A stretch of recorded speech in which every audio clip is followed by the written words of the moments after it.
Father will now speak about our next candidate for sainthood, the Legion Envoy to Africa, Venerable Edel Quinn.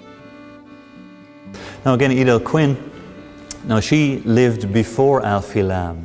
Okay, so to try to get the dates, I started with Alfie because he's probably the shortest, maybe the easiest to deal with, but Edel again lived a very young life, so she was 37 when she died, born in 1907, so that's even before the Legion itself began. The Legion started in 1921, and again a tremendous young woman from an ordinary family and tremendous faith and apostolic outlook, going this time to Africa, and she visited a large portion of the continent of Africa, began the Legion there, and did tremendous apostolic work herself. So she was born in 1907, September 14th, Feast of the Exaltation of the Holy Cross. And certainly in the same way, the Lord's hand moving in there, the cross was very much a part of her life. She died May 12th, 1944. So just keep in mind, 1944 was the height of the Second World War. So she was in Africa, and the war was going on the world was just consumed by this war. So her cause was introduced in 1963, declared venerable in 1994, so that's about 9 years ago. So in other words, all the documentation has been submitted and approved, and now all we need is some good first-class miracles to get her declared a saint. So she was born in Kanturk, which is north of Cork there. You can see where each of those places is in Ireland. Again, it's about an hour's drive from my parish, is just east of Cork, to get to Kanturk. I was there recently. They unveiled a beautiful statue of Edel Quinn in the town of Kanturk in just a little area called Edel Quinn Place. A little green area, beautiful statue of Edel. The bishop came and blessed the statue there. And it's a great beginning to, generate awareness in that way. And they have a novena there every year actually as well, a 9-day novena of masses in honour of Edel Quinn, asking her intercession. So there's a couple of ideas already for promoting her cause. So you can see where Dublin is then in relation to that in Cork. Dublin is about a 3-hour drive from Cork.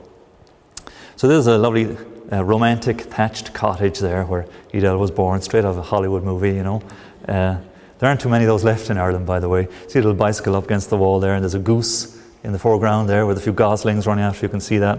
That's a typical Irish farm scene way back when, I'm not sure if that house is even still there, to be honest. So that's in North Cork. So there's Edel, age 4, beautiful impish little girl, very cute and very bright indeed, very, very bright girl. So she was baptized in a place called Castlemagner, very, very near Kanturk itself. And in Castlemagner Church, that's in my diocese, there's a lovely shrine to Our Lady, just kind of like you have a shrine here, maybe behind me, but a shrine with images of Edel Quinn and the story of her life there. And it's a great way of commemorating her there, and many people come and visit there. We had the Archbishop of Nairobi, where Edel died. He came just last year to celebrate Mass there and to commemorate the great work she had done in Africa, and to thank really the people of the area for bringing such a great saint into their midst in Africa. So she received her first communion then in Care in Tipperary on the Feast of the Ascension, so that feast is coming up again. So she moved around quite a lot. It's because her father was a bank manager and he moved wherever the bank needed him. So he moved around from place to place. Here in 1914, the Quinn family, Mrs. Quinn and the children, and there was 5 children all together, and Edel was the oldest. And you can see the way they're dressed. It's early 20th century. Again, lovely portrait of Edel at 11, around the time she received her confirmation. And notably at her confirmation, she took the names Josephine Eucharia. She had a great love for the Holy Eucharist. And already at the age of 11, you can see by taking that name, the love of Jesus in the Holy Eucharist coming through there. So there's her dad, big rotund kind of a man with his pipe. Interestingly, he ran into difficulties later on, and it's a testimony to Edel herself, how she kind of stepped in and helped the family out.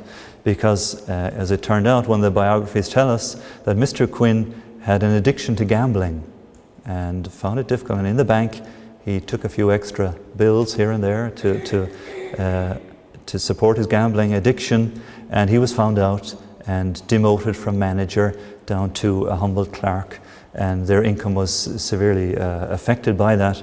and Edel went to work after her own schooling to try to make up for that.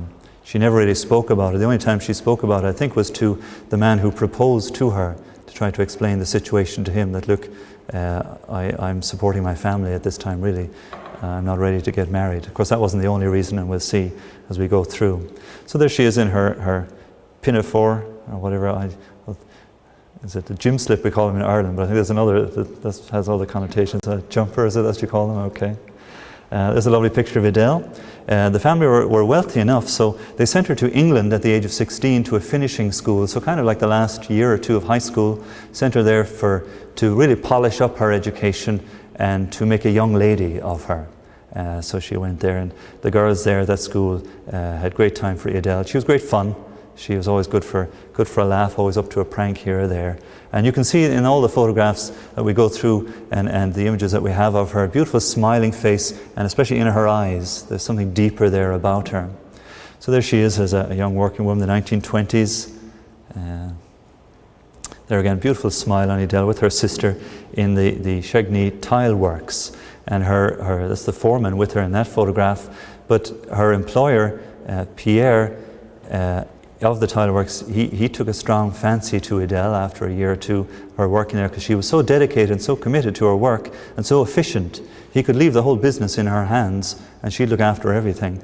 There was a great dispute one day when a huge delivery of tiles came to the factory, and it was more than head office had sent this huge delivery, and they just couldn't, they didn't order it, they didn't know where this came from, so they couldn't send it back to France where the tiles came from, so they had to offload them, and the workers there were grumbling and giving out. They had to put in overtime, and there was a big dispute, and they downed tools, and Edel had to intervene and try to negotiate, and she was quite firm. She said, okay, you get a half day's pay extra. She arranged some deal, and the guy said, no, we're not having that, and down tools again.